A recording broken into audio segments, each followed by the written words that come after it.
قدرمنو د پښتنو د قبیلو د شجرو په اړه درته غږیږم. دا شجرې په بېلابېلو کتابونو کې راوړل سوي دي. زه تاسو ته هر کله وایم چې تاسو بیا په خپله لږ څېړنه وکئ. صرف د شناخت تر حده پورې سړی خپل ځان وپېژني، بس دا صحیح وي. په دې کې زما یو مقصد هم نسته، بس د ډېرو خلکو غوښتنه ده. او یوه شجره هم ما نه ده مرتب کړې. دا مرتب شجرې له کتابه سره درښیم، نه دفاع کوم او نه کار په لرم، نه اعتراض په کوم. ځای په ځای چې ماته څو درک راکوي، هغه چې د نیوکو ځایونه دي، هغه د پښتنو د بني اسرائیلو روایات هغه د منلو نه دي. نو ځکه پر هغه ولاړې شجرې چې دي هغه څوک نسي قبلولی. نو زه هم دغه نظر لرم چې دغه روایتي انداز که څه هم زموږ نعمت نورزي یو وخت دغه هڅه کړې وه چې پښتانه یو پلیټفارم ته راولي، نو دا ښه کوشش کړی په هغه زمانه کې. خو اوس څېړنې دونې جدیدې سوې، دونې نوې سوې چې هر شی پر ډي ان اے ولاړ دی. د نسب څېړنه پر ډي ان اے ډېره اسانه کیږي. جدید دور دی، هر سړی خپله وینه کتلی سي، خپل ځان کتلی سي. د دې باوجود ځینې ریښې چې وي د نسب په اړه، الله تعالی په قرآن کې دغه وایي چې تاسو ما بېلابېلې پښې پیدا کړي یاستئ او د دغه دپاره چې لیتعارفو تورې استعمالوي الله تعالی چې تاسو یو بل سره وپېژنئ. نو بس دا د شناخت دپاره دي. کم خلک چې غرور په کوي، لویي په کوي، دا د دغه دپاره نه دي. زه یو خیلی هغه وشونه سي کوي، تقسیم سي کوي، بدو ته سره اړ کوي، د یو بله زه چې کرکه کوي، د دغه دپاره زه یو خیلی نه دي. نو زه په خپله پر دغه موقف ولاړ یم چې پښتانه باید سره تقسیم نسي، باید پښتانه سره یو وي. دننه چې کم نسبونه لري، وینه لري، کم تعلق لري له یو چا سره، نو دا ښکاره خبره ده چې نه د هر چا له موره دی، نه هر څوک د ده له موره دی، نو هر چا خپله مور ده. دا نسب داسې روان وي، پلار جلا وي، زه د دغه نسب ودغه ته وایي. تقسیم بیا جلا شی دی کې څوک کوي. ټول پښتانه سره یو دي، په دې کې یو شک هم نسته. نو له یو پلاره را روان دي.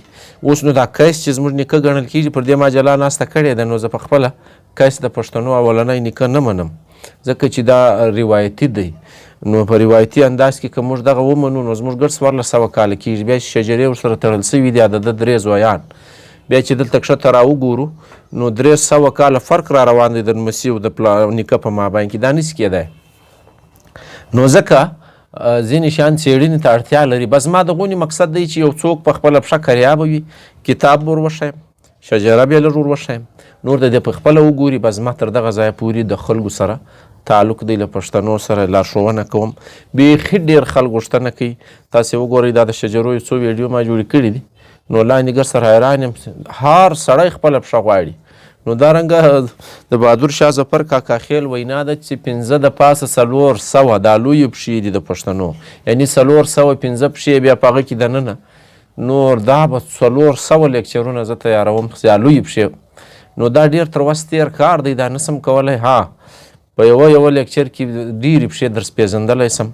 بیا تاسو په خپله وګورئ. نن زما د څېړنې 4 کتاب در سره شریکومه. دا کتاب چې دی دغه دی، پښتانه د تاریخ په رڼا کې بهادر شاه ظفر کاکا خیل لیکلی دی. زموږ بهترین لیکوال د تاریخ، ډېر مستند سړی، ډېر خوندور سړی. یو غرض یې نو د پښتنو تاریخ یې لیکلی، او تر ټولو خوندور انداز یې دا دی چې کله دی لیک کوي نو داسې غیر جانبدار پاته سوی دی، نه یې نظریه منلې ده، نه یې رد کړې ده. فیصله یې ما او تا ته پرېښې ده. پښتانه آرین دي که بني اسرائیل پر دواړو غږېدلی دي، بیا یې تا ته ویلي دي چې ته یې وکړه. خپله رایه چې ده هغه یې داسې کلکه رایه نه ده ورکړې. نو ده په دغه کتاب کې بیخي ډېرې شجرې راوړي دي، یاد یې لرئ. تاسې په خپله وګورئ. پر 1215 مخ باندې دا پیل کېږي. نو دی وایي دا ټولې زه یو خیلۍ او څانګې 5 د پاسه 400 په حساب دي. یعنی یو وار د خوشحال بابا شعر راوړی دی، یا خوشحال بابا ویلي پښتون په اصل کې سړبنی دی، یا غورغښتی دی، یا بیټنی دی.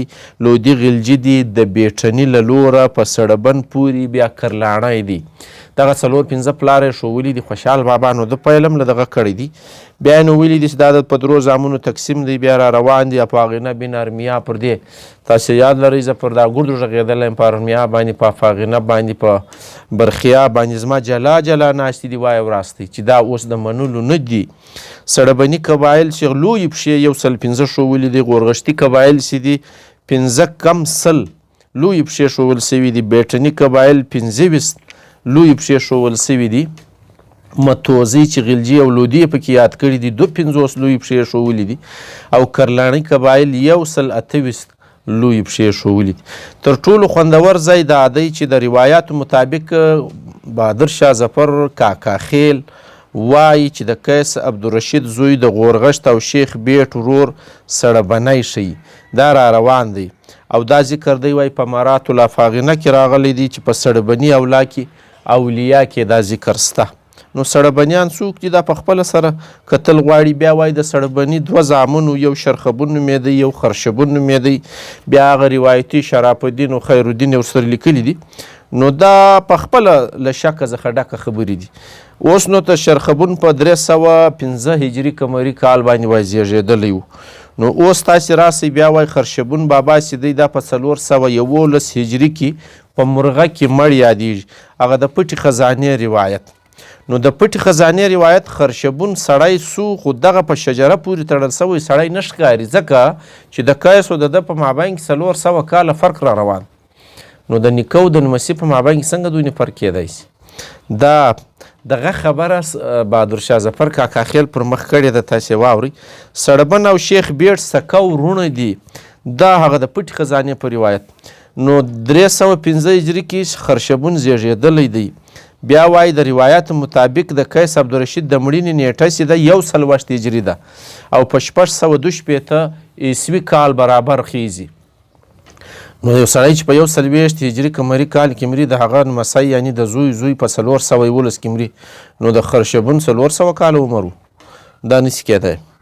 او دومره عمر دی څه وایي د موجوده انسان د پاره واورئ د سړبن او بیټن عمرونه 25 او 40 کال هم ګڼلی شي.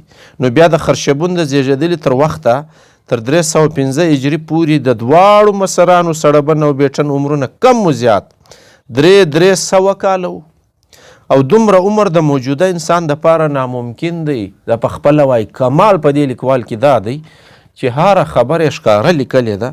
نو سړبن بیټن غورغش د قیس زامن وګڼلی شي. نو په دې صورت کې به قیس په 140 هجري کې نوي وفات سوی او دغه شان د قیس عبدالرشید سره منصوب یا تړل سوي روایتونه غلط ثابتېږي. ښه اوس نو د پښتنو ځایونو ښیي لغمان دی، ننګرهار دی، خیبر دی، پېښور ده. په دې کې بیا وایي سلطان ناصر الدین سبکتګین سې ورته ویلی د دغه اکثر فوجیان پښتانه وو. پښتنو د بل دپاره ډېر جنګونه کړي دي. پر دې به جلا ناستې کوو انشاءالله چې کم باچا پښتانه د فوج په حیثیت په ځاني فوج کې شامل کړي دي یا شامل ساتلی دي یا جنګولي دي. یو ځای کم جنګونه پښتنو ورګټلي دي، کم جاګیرونه بیا ورکړي دي. دا هم در کوم حالات ګر در سره شیر کوم. اوس نو شجره چې ده نو په تاریخي اعتبار سره د اعتماد جوګه نه دي. دا کمال دا کوي د پښتنو په تشکیلاتو کې وایي اهمیت ضرور لري، لوی اهمیت لري. دی وایي پښتانه قبایل یو مرکز ته د راغونډولو یو کوشش دی چې هغه سړي کړی او د دې اتحاد مرکز د قیس عبدالرشید ذات دی. پس که چیرې تاریخي او عقلي شواهد له مخه قیس د ټولو پښتنو مورث اعلی ګڼل درست نه وي، بیا هم د پښتنو یو موضوعي مورث اعلی ګڼل پکار دي. ښه نو دا ښه خبره کوي. دی وایي نسب چې دی هغه په وینه په خپلوي په لور خور باندې ورکړه. ښه چا لور درکړه تا خور لور ورکړه. دغه ګونډه یا پره جنبه چې ورته وایي او الحاق په بل کې ضم سوي پښې بس په دغه 4 لارو باندې ولاړې دی ښیي. نو دا رنګه بیا دی وایي ډېر شان یې ښوولي. نو پر مخ وایي په دې لړ کې ویلی شي چې څه ورور راوړي څه خور راوړي، څه مور راوړي څه ترور راوړي. ښه د پښتنو متل دی. د دې مثال د کاکړو او شیرانیانو اتحاد دی. د روایاتو مطابق شیرانیان د شرخبون مشر زوی او د کاکړ خوریایی و. د مشرۍ په معامله د خپل پلار نه مرور سو او خپلو ماماګانو کاکړو ته ولاړ او د هغې ورځې نه پس شیراني په نیکه بده کې د کاکړو سره شامل سول. دا یې لیکلي دي. اوس نو د سړبن 2 زامن شرخبون خرشبون په سر کې مو درته وویل. بیا د خرشبون د روایاتو مطابق 15 زویان ښیي. اوس نو شجره پیل کیږي.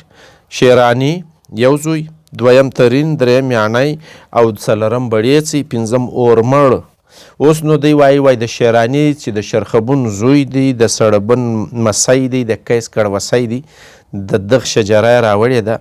اوله وار یې د سړبن 2 زویه راوړي دي، شرخبون او خرشبون. بیا د شرخبون زوی چې دی شیرانی د هغه سم یې نسم ویلی اجار دی که جار دی که جار دی، داسې توری لیکلی دي. بیا د هغه 3 زویان راوړي. دوم جلواتی هریپال ښه. بیا په دوم کې یا په درم کې دا داسې لیک دی سم نه وینم.